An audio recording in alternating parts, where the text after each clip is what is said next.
രത്ന ministries YouTube ചാനലിലേക്ക് ഏവർക്കും സ്വാഗതം. നമ്മൾ കഴിഞ്ഞ എപ്പിസോഡിൽ 1 കൊരിന്ത്യർ 14 അധ്യായത്തിൻ്റെ 33 വരെയുള്ള വാക്യങ്ങളാണ് ചിന്തിച്ചത്.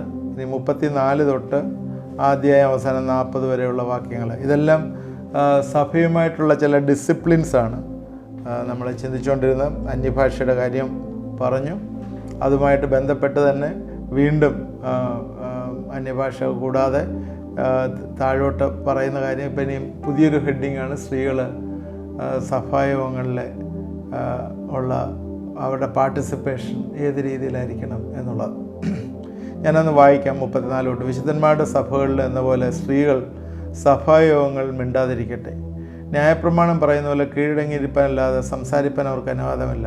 അവർ വല്ലതും പഠിക്കാൻ ഇച്ഛിക്കുന്നുവെങ്കിൽ വീട്ടിൽ ചെന്ന് ഭർത്താക്കന്മാരോട് ചോദിച്ചുകൊള്ളട്ടെ. സ്ത്രീ സഭയിൽ സംസാരിക്കുന്നത് അനുചിതമല്ല. ദൈവവചനം നിങ്ങളുടെ ഇടയിൽ നിന്ന് പുറപ്പെട്ടത് അല്ല, നിങ്ങൾക്ക് മാത്രമോ വന്നത്. താൻ പ്രവാചകനെന്നോ ആത്മീയനെന്നോ ഒരുത്തിന് തോന്നുന്നുവെങ്കിൽ ഞാൻ നിങ്ങൾക്ക് എഴുതുന്ന കർത്താവിൻ്റെ കൽപ്പനയാകുന്നു എന്ന് അവർ അറിഞ്ഞുകൊള്ളട്ടെ. ഒരുവൻ അറിയുന്നില്ലെങ്കിൽ അവൻ അറിയാതിരിക്കട്ടെ. അതുകൊണ്ട് സഹോദരന്മാരെ, പ്രവചനം വാഞ്ചിപ്പീൻ, അന്യഭാഷയിൽ സംസാരിക്കുന്ന വിലക്കുകയും അരുത്. സകലവും ഉചിതവും ക്രമമായി നടക്കട്ടെ. സകലതും ഉചിതമായും ക്രമമായും നടക്കട്ടെ. ഇപ്പോൾ ഇതിൽ ഒരു കോൺട്രവേഴ്സ്യലായിട്ടുള്ളൊരു സബ്ജക്റ്റാണ് ഇന്ന് ഇപ്പോൾ പറയുന്നത്. സ്ത്രീകൾ സഭായോഗങ്ങൾ മിണ്ടാതിരിക്കട്ടെ എന്ന് പറയുന്നത്. ഇത് ചില സഭകളിൽ പോലും ഇന്ന് ഇത് പ്രായോഗികമായിട്ട് ഇംപ്ലിമെൻ്റ് ചെയ്യുന്നതാണ്. ഇത് അന്യഭാഷക്കാരൻ്റെയും പ്രവാചകൻ്റെയും കാര്യത്തിൽ ആണ് പ്രധാനമായിട്ട് നൽകിയിരിക്കുന്നത് നമ്മൾ ചിന്തിക്കേണ്ടിയിരിക്കുന്നു. കാരണം ഇവിടെ കാണുന്നത് ഈ ശുശ്രൂഷയിൽ സ്ത്രീകൾക്കുള്ള പ്രാധാന്യം ഇല്ലേ എന്നൊരു ചോദ്യമാണ് ഇവിടെ വരുന്നത്. ഇവിടെ കാണുന്ന കാര്യം എന്ന് വെച്ചാൽ ദൈവത്തിൽ ഈക്വലായിട്ട് പൗലോസ് തന്നെ പറയുന്നുണ്ട്, എല്ലാവരും ദൈവസന്നിധിയിലെ തുല്യരാണെന്ന് പറഞ്ഞിട്ട് സ്ത്രീകൾക്ക് യാതൊരു പാർട്ടിസിപ്പേഷനും ഇല്ലേ. അതിൽ പല സ്ഥലങ്ങളിലും സ്ത്രീകളെക്കുറിച്ചും ഒക്കെ ഫേബയെക്കുറിച്ചൊക്കെ റോമർക്കെഴുതിയ ലേഖനത്തിൽ പറയുന്നുണ്ട്. അന്നേരം അവരെ ഒരു മൂപ്പരെ പോലെ തന്നെ ഒരു സഭയുടെ ഉത്തരവാദിത്വം ഏൽപ്പിച്ച കാര്യമെല്ലാം നമ്മൾ നേരത്തെ പഠിച്ചതാണ്. അപ്പോൾ ഈ സ്ത്രീകൾ സഭയിൽ ഒന്നുമില്ലെങ്കിൽ പിന്നെ അവിടെ റെസ്പോൺസിബിലിറ്റിയാണ്. നമുക്കറിയാം, ഈ കൾച്ചറിൻ്റെ യഹൂദൻ കൾച്ചറിൽ സ്ത്രീകൾക്ക് അത്രയും പ്രാധാന്യം കൊടുത്തിരുന്നില്ല എന്നുള്ള ഒരു സത്യമാണ്. അതിൻ്റെ കാരണം വേറെ ഒന്നുമല്ല, പഴയ നിയമത്തിൽ നിന്ന് തന്നെ ദൈവം സൃഷ്ടിപ്പിൽ തന്നെ സ്ത്രീ പുരുഷനിൽ നിന്നുണ്ടായി. അതുകൊണ്ട് പുരുഷന് കീഴടങ്ങിയിരിക്കുക എന്നൊരു ചിന്ത അതിലുണ്ടായിരുന്നു. അങ്ങനെ വന്ന ഒരു കാര്യമാണത്.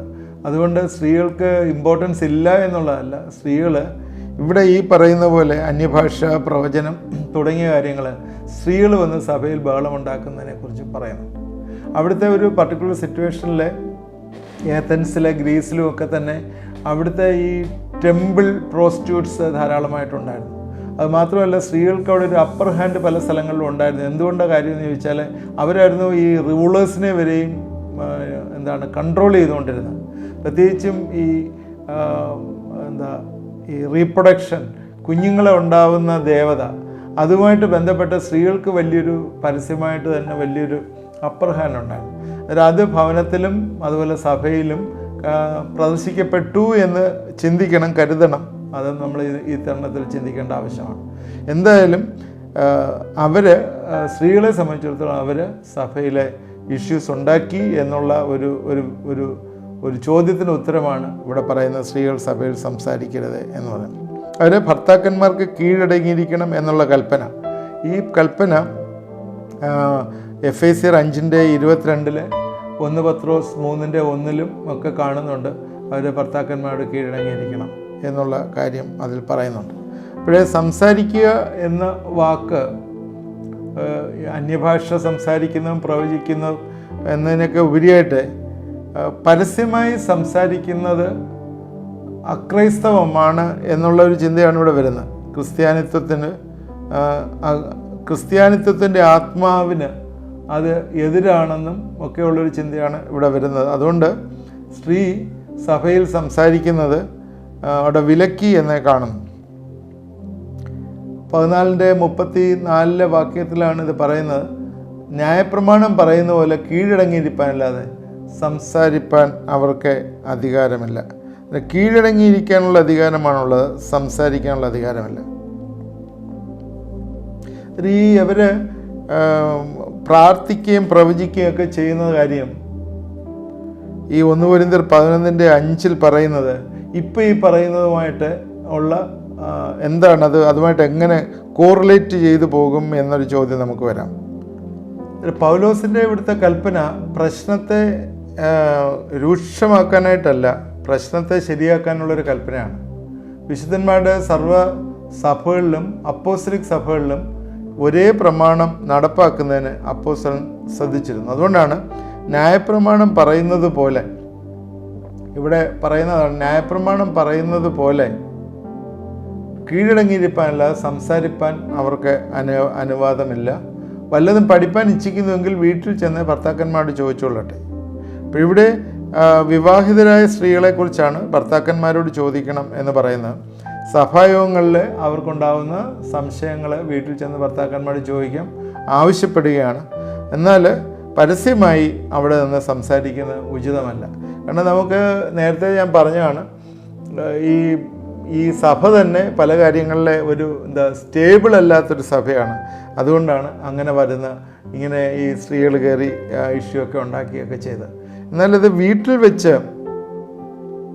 വീട്ടിൽ വെച്ച് സംസാരിക്കണമെന്ന് പറയുമ്പം ഭർത്താക്കന്മാരില്ലാതെ മാരീഡ് അല്ലാത്തവർ എന്ത് ചെയ്യും എന്നുള്ള ഒരു ചോദ്യം അവിടെ മുമ്പിൽ വരും.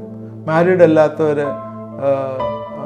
എന്താണ് ചെയ്യേണ്ടതെന്ന് ചോദിച്ചാൽ വീട്ടിലെ പിതാവിനോടോ അല്ലെങ്കിൽ സഹോദരങ്ങളോടോ വീട്ടിലുള്ള സീനിയേഴ്സിനോട് അവർ ചോദിച്ച് മനസ്സിലാക്കണം എന്നുള്ളതായിരിക്കും അവിടെ ഉദ്ദേശിക്കുന്നതെന്ന് നമുക്ക് അനുമാനിക്കാം. സ്ത്രീകൾ സഭയിൽ ശുശ്രൂഷിക്കുന്നത് പിന്നീടും അതുപോലെ തന്നെ ഇവിടെ മാത്രമല്ല, പിന്നീടും പൗലോസ് വ്യക്തമായിട്ട് അതിന് എതിരായിട്ട് സംസാരിക്കുന്നത് 1 തിമോത്തിയോസ് 2-ാം അധ്യായത്തിൽ കാണുന്നുണ്ട്. 1 തിമോത്തിയോസ് 2-ാം അധ്യായത്തിൻ്റെ 8 മുതൽ 15 വരെ ഉള്ള ഭാഗങ്ങളിൽ പറയുന്നത്, ഇതിനകത്ത് ചുരുക്കമായിട്ട് പറയുന്നത്, സ്ത്രീ മൗനമായിരുന്ന് പൂർണ്ണ അനുസരണത്തോടുകൂടെ പഠിക്കട്ടെ. മൗനമായിരിക്കാനല്ല, അത് ഉപദേശിപ്പാനോ പുരുഷൻ്റെ മേൽ അധികാരം നടത്തുവാനോ ഞാൻ സ്ത്രീയെ അനുവദിക്കുന്നില്ല എന്ന് പറയുന്നൊരു ഭാഗം 12-ാം വാക്യത്തിൽ 11-12 വാക്യമാണ് വായിച്ചത്. ഇങ്ങനെ ഒരു ചിന്ത ഇവിടെ ഉണ്ട്. അന്നേരം സ്ത്രീകൾ സഭായോഗങ്ങൾ മിണ്ടാതിരിക്കട്ടെ എന്നുള്ള ഉദ്ദേശത്തിലാണ് ഇത് പറയുന്നത്. അപ്പോൾ സ്ത്രീകൾക്ക് അന്നേരം വേറെ ശുശ്രൂഷയൊന്നും ഇല്ലേ എന്ന് നമുക്ക് ചോദിക്കാൻ നമുക്ക് സാധ്യതയുണ്ട്. സ്ത്രീകൾക്ക് ശുശ്രൂഷ ഇല്ലേ? അവർക്ക് പാടാമോ, ദൈവവചനം വായിക്കാമോ, സാക്ഷ്യം പറയാമോ, ഇങ്ങനെയൊക്കെയുള്ള കാര്യങ്ങൾ ചോദിക്കുന്നത്. അപ്പോൾ ഇത് സ്ത്രീ മൗനമായിരുന്ന് പൂർണ്ണ അനുസരണത്തോട് പഠിക്കട്ടെ എന്നൊക്കെ പറയുമ്പോൾ പിന്നെ ഇനിയിപ്പം ഈ സ്ത്രീക്ക് യാതൊരു ശുശ്രൂഷയില്ല, അവർ മിണ്ടാതിരിക്കണം എന്നുള്ള ഒരു കാര്യം നമുക്ക് ഇപ്പോഴത്തെ പ്രത്യേകിച്ച് ഈ ഒരു സാഹചര്യത്തിൽ എന്ന് വെച്ചാൽ പ്രത്യേകിച്ചും ഈ നമ്മൾ ജീവിക്കുന്ന ഈ സാഹചര്യത്തിൽ ഫെമിനിസ്റ്റിക്കായിട്ടുള്ള വ്യൂസ് ധാരാളമുള്ള സമയത്ത് ഇത് പറഞ്ഞു കഴിഞ്ഞാൽ നമുക്ക് ഈവൻ ഏത് സഭയിൽ നിന്നായാൽ പോലും തല്ലുകൊള്ളുന്നൊരു അനുഭവമായിരിക്കും വരുന്നത്. അത് സ്ത്രീകളെ എത്ര അങ്ങ് തരത്താഴ്ത്തി കളയുക എന്നുള്ള ഒരു സാഹചര്യം. പ്രെസ്ബിറ്റേറിയൻ ചർച്ചസിലൊക്കെ ഈവൻ അച്ഛന്മാർ വരെ, സ്ത്രീകളെ അച്ഛന്മാർ കുപ്പായമൊക്കെ ഇട്ട് ചർച്ചിൻ്റെ ലീഡർഷിപ്പിലേക്കും അതുപോലെ ബിഷപ്പൊക്കെ ആക്കാനായിട്ടും ഒക്കെയുള്ള കാര്യങ്ങൾ ചെയ്യുന്നുണ്ട്.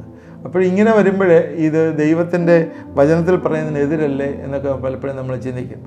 സ്ത്രീ സഭയിൽ സംസാരിക്കാതെ സ്ത്രീക്ക് ചില ഉത്തരവാദിത്തങ്ങളുണ്ട്, കൊടുത്തിട്ടുണ്ട് എന്ന് നമ്മൾ ഒരിക്കലും മറന്നു വരുന്നത്. ഇപ്പം തന്നെ ഈ ലോകപരമായിട്ട് നമ്മൾ ചിന്തിക്കുമ്പോൾ സ്ത്രീകളെ സംബന്ധിച്ചിടത്തോളം രാഷ്ട്രീയത്തിലെ, സ്പോർട്സിലെ, ഗവൺമെൻറ് തലങ്ങളിലെ, ഫാക്ടറികളിലെ, ബാങ്കുകളിലെ എല്ലാം അവർ വർക്ക് ചെയ്യുന്നുണ്ട്, അവർ എഫിഷ്യൻ്റായിട്ട് വർക്ക് ചെയ്യുന്നുണ്ട്.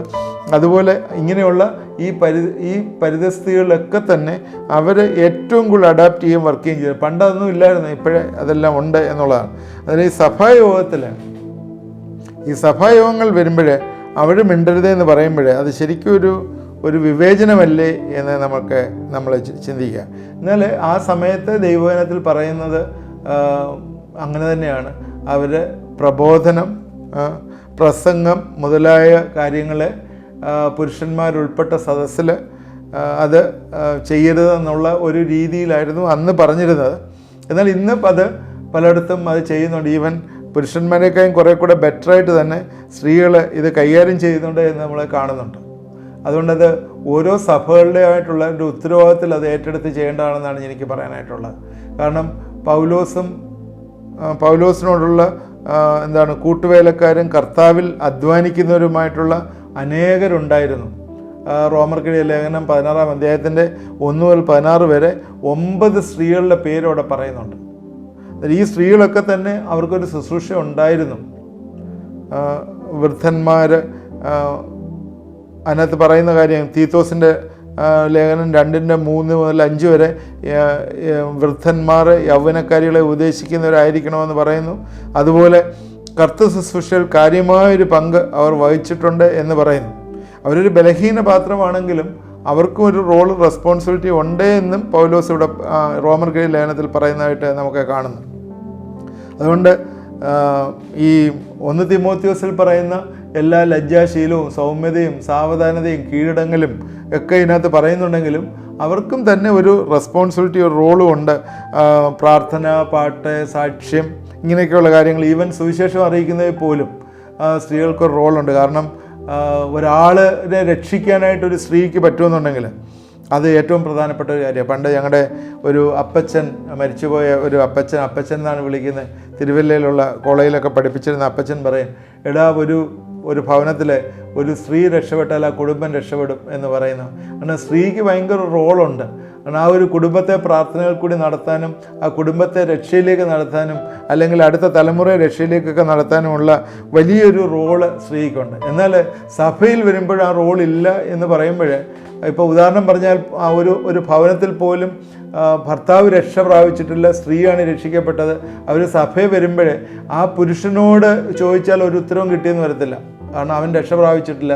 അവനെ പിടിച്ച് സഭയെ കൊണ്ടുവന്നാൽ പോലും ഒരു ആത്മീയമായ കാര്യങ്ങളിൽ അവിടുത്തെ പാസ്റ്ററെയോ മൂപ്പനെയോ അല്ലെങ്കിൽ അച്ഛനെയോ ഒക്കെ ഡിപ്പെൻഡ് ചെയ്യേണ്ട ഒരു സ്റ്റേജിലേക്കാണ് വരുന്നത്.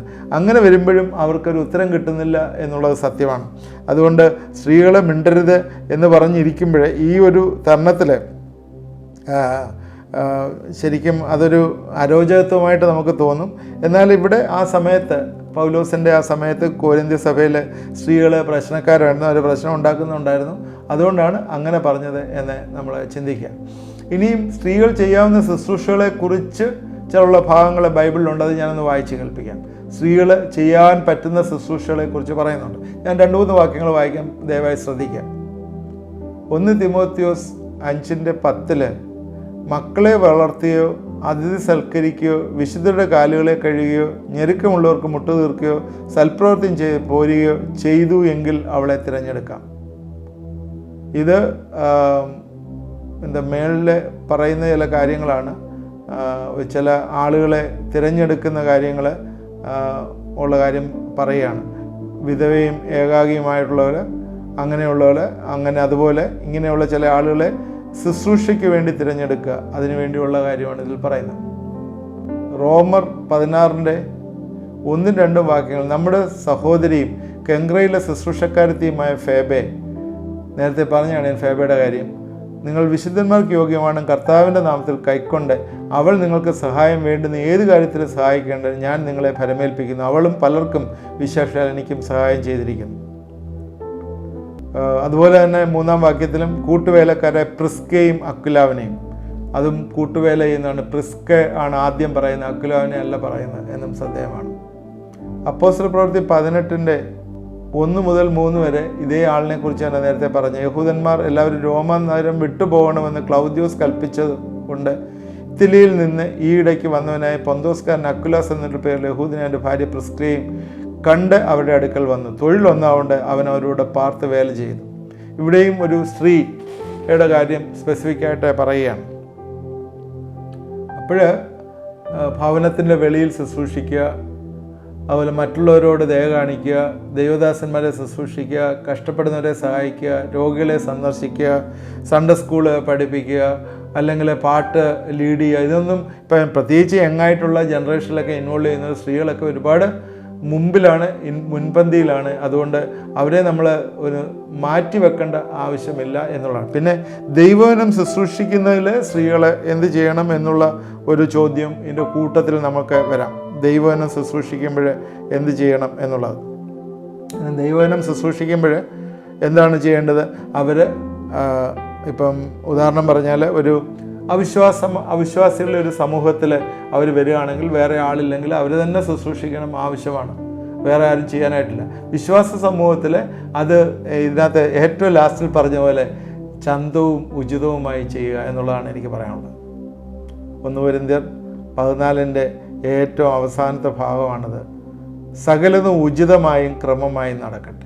അവിടെ ചെന്ന് പിന്നെ പ്രവചിച്ച കാര്യമൊക്കെ അറിയാം, പ്രവാചകയായിട്ടുള്ളവരൊക്കെ ഉണ്ട്, പ്രവചിച്ച കാര്യമൊക്കെ നമുക്കറിയാം. എന്നാൽ അവിടെ ചെന്നൊരു ബഹളം ഉണ്ടാക്കുന്ന അല്ലെങ്കിൽ അറ്റൻഷൻ പിടിച്ചു പറിക്കുകയോ ചെയ്യുന്നതല്ല. സ്ത്രീകളെ സംബന്ധിച്ചിടത്തോളം അവർ ഉചിതമായും ക്രമമായും ചെയ്യട്ടെ. സ്ത്രീകൾ ശുശ്രൂഷിക്കാൻ പാടില്ലേ എന്ന് ഇപ്പോൾ ലോക്കൽ ചർച്ചസൊക്കെ നമുക്ക് ഒരുപാട് കാണാം. അതിലൊക്കെ സ്ത്രീകൾ എഴുന്നേറ്റ് ശുശ്രൂഷിക്കുക, ഈവൻ സ്ത്രീകൾ ബാപ്റ്റിസം നടത്തി കൊടുക്കുന്നവർ നമ്മൾ കണ്ടിട്ടുണ്ട്. അതൊക്കെ ദൈവത്തിൻ്റെ ഓരോ വിളി വെച്ചിട്ടാണ് അവർ ചെയ്യുന്നത്. അന്നേരം അവരെ അവരന്നേരം പെട്ടെന്ന് വേറൊരു മൂപ്പനുണ്ടോ അല്ലെങ്കിൽ ഒരു സഭയിലൊരു ആളുണ്ടോ എന്ന് ചോദിക്കുകയല്ല, ഒരു ആവശ്യം വരുമ്പോഴേ അവിടെ പ്രതികരിക്കുന്നു എന്ന് കാണുക. എന്നാൽ ഈ എഴുതിയ 2000 വർഷത്തിന് മുമ്പ് ഇങ്ങനെയൊക്കെയുള്ള സാഹചര്യങ്ങളിലാണ് ഇത് എഴുതിയത് എന്ന് നമ്മൾ മനസ്സിലാക്കുക. ഇപ്പോഴേ അങ്ങനെ അല്ലാത്തൊരു സാഹചര്യമാണ്. കർത്താവിൻ്റെ വർധനവിന് വേണ്ടി, നന്മയ്ക്ക് വേണ്ടി ഇപ്പോൾ അവിടെ ഒരു കോംപ്രമൈസ്, ആ ലീഗലിസ്റ്റിക്കായിട്ടുള്ള ചിന്തയൊന്ന് ഉപേക്ഷിച്ചെന്ന് പറഞ്ഞ് ഒന്നും ദൈവം ദൈവം ക്ഷമിക്കാതിരിക്കുകയില്ല എന്ന് ഞാൻ വിശ്വസിക്കുകയാണ്. ബൈബിളിലെ സ്ത്രീകൾ മിണ്ടരുതെന്ന് പറഞ്ഞു, അതുകൊണ്ട് ഞാൻ മിണ്ടത്തില്ല, അതുകൊണ്ട് ഞാൻ മിണ്ടാതിരിക്കും എന്ന് പറയുന്നതിനൊക്കെ ഉപരിയായിട്ട് നമുക്കൊരു നീഡ് വരുന്ന സമയത്ത് അവർ പ്രതികരിക്കണം. ഇപ്പോൾ പുരുഷന്മാരില്ല, സപ്പോസ് പുരുഷനില്ല എന്നിരിക്കട്ടെ, അല്ലെ പുരുഷൻ അത് ചെയ്യാനായിട്ടുണ്ട്, ഒരാൾ അത് ലീഡ് ചെയ്യാനായിട്ടുണ്ടെങ്കിൽ ദർ ഇസ് നോ പ്രോബ്ലം. അതുകൊണ്ട് നമ്മൾ ആ രീതിയിൽ ചിന്തിക്കുകയും അതിന് ഒരു ആൻസർ നമ്മൾ ആ രീതിയിൽ കാണുകയും ചെയ്യുക എന്നുള്ളതാണ്. അതിനകത്ത് ഇതുപോലെ അവസാനം വരുമ്പോഴത്തേക്ക് പ്രവചനവരം വാഞ്ചിപ്പീൻ. അതുകൊണ്ട് പ്രവചനവരം എല്ലാവരും വാഞ്ചിക്കണം. അതുപോലെ തന്നെ അതിൽ പറയുന്ന കാര്യമാണ്, അതുപോലെ തന്നെ പറയുന്ന അന്യഭാഷകൾ സംസാരിക്കുന്നത് വിലക്കരുത്. അന്യഭാഷകൾ സംസാരിക്കുന്നത് വിലക്കരുത്. ഇതെല്ലാം തന്നെ അത് കൺക്ലൂഡ് ചെയ്യാണ്, ഈ അധ്യായം കൺക്ലൂഡ് ചെയ്യുമ്പോഴേ പറയാണ്. അതുകൊണ്ട് നമ്മൾ പ്രവചനപരം വാഞ്ചിക്കണം, അന്യഭാഷകൾ സംസാരിക്കുന്ന വിലക്കരുത്, സകലതും ഉചിതവും ഭംഗിയായി ചെയ്യുവാനായിട്ടും പറയുന്നു. അപ്പോൾ ഇതൊന്ന് കൺക്ലൂഡ് ചെയ്യുമ്പോൾ ഈ അധ്യായത്തിൽ ഏറ്റവും പ്രധാനമായിട്ട് 3 കാര്യങ്ങളെക്കുറിച്ചാണ് ഇതിനകത്ത് ഡിസ്കസ് ചെയ്തത്. ശ്രദ്ധിച്ചാൽ നിങ്ങൾക്കറിയാം. 1 അന്യഭാഷയും, 2 പ്രവചനപരവും, 3 സ്ത്രീകൾ സഭയിൽ സംസാരിക്കുന്നു. ഈ 3 കാര്യങ്ങളെക്കുറിച്ചാണ് പറഞ്ഞത്. ശരിക്കും ഈ അന്യഭാഷയെക്കുറിച്ച് നേരത്തെ ഞാൻ പറഞ്ഞത് കൺക്ലൂഡ് ചെയ്താണ്, വീണ്ടും ഇതിനകത്തേക്ക് ഞാൻ പ്രവേശിക്കുന്നില്ല. ഇതിൽ പറഞ്ഞിരിക്കുന്ന കാര്യം, അന്യഭാഷയുമായിട്ട് ബന്ധപ്പെട്ട് പറഞ്ഞിരിക്കുന്ന കാര്യം, നമ്മൾ ദൈവത്തോട് സംസാരിക്കുമ്പോൾ അത് സഭയിൽ അത്രയും ആവശ്യമില്ല എന്നുള്ളതാണ്. സഭയിൽ നിങ്ങൾ സംസാരിക്കുമ്പോൾ, അന്യഭാഷ സംസാരിക്കുമ്പോൾ, അത് വ്യാഖ്യാനപരം ഉള്ളവരെ ചേർത്ത് നിർത്തി സംസാരിക്കുന്നതാണ് എപ്പോഴും നല്ലത് എന്ന് അതിൽ പറയുന്നു.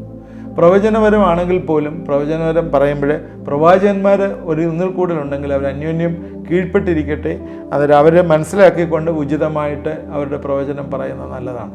ചില ആളുകളെ ദൈവത്തിലേക്ക് നടത്താനായിട്ടും ഒക്കെയുള്ള പ്രവചനങ്ങൾ നല്ലതാണ്. അത് മൂപ്പന്മാർ, പാസ്റ്റർമാർ, അതുപോലെ ബാക്കിയുള്ള ലീഡേഴ്സ് അത് പറയുമ്പോൾ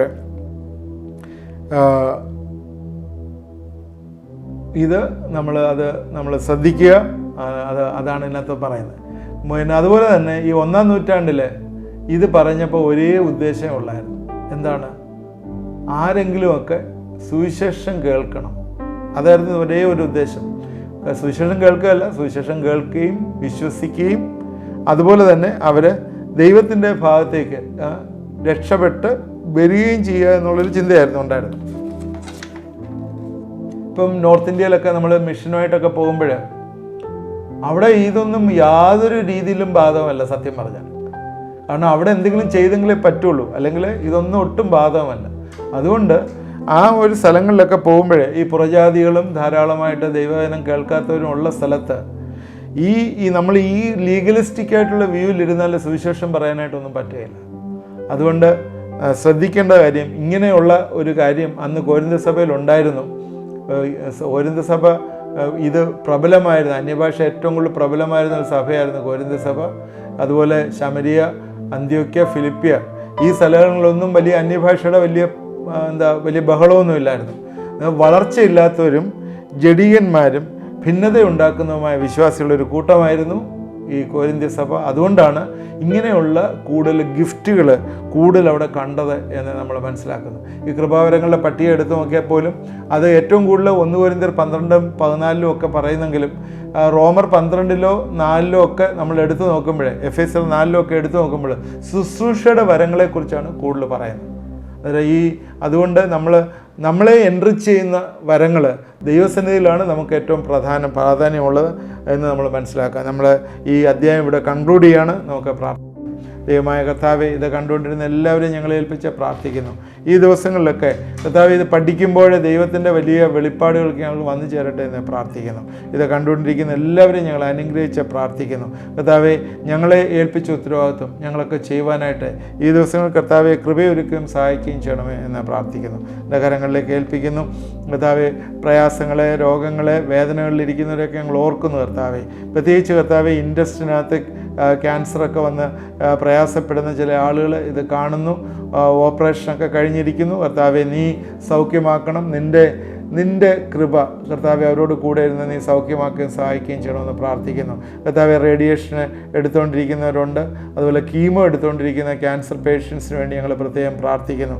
കർത്താവെ, ഉദര സംബന്ധമായിട്ടുള്ള എല്ലാ പ്രയാസങ്ങളിൽ നിന്നും നീ അവരെ വിടുവിക്കുകയും സഹായിക്കുകയും ബലപ്പെടുത്തുകയും ചെയ്യണമെന്ന് പ്രാർത്ഥിക്കുന്നു. എൻ്റെ കരങ്ങളിലേക്ക് ഏൽപ്പിക്കുന്നു. പ്രാർത്ഥന കേട്ടോർത്ത് സ്തോത്രം. യേശു ക്രിസ്തുവിൻ്റെ നാമത്തിൽ പ്രാർത്ഥിക്കുന്നു. കേൾക്കണമേ.